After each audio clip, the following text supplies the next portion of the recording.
It's basically an app for everything.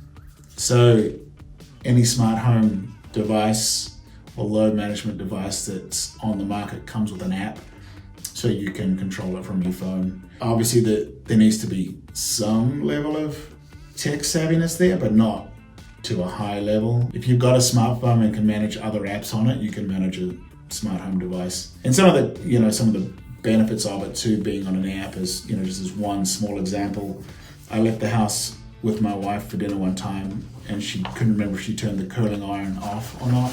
So I pulled out my phone, I turned the circuit for the master bathroom off, so nothing in the bathroom was running at the time. So that's one little, tidbit. If there's something running, if you're away on vacation and you're like, oh my goodness, we left whatever on, and we don't want that running while we're away for 3 weeks, you can turn it off from your app. So that's some cool control there.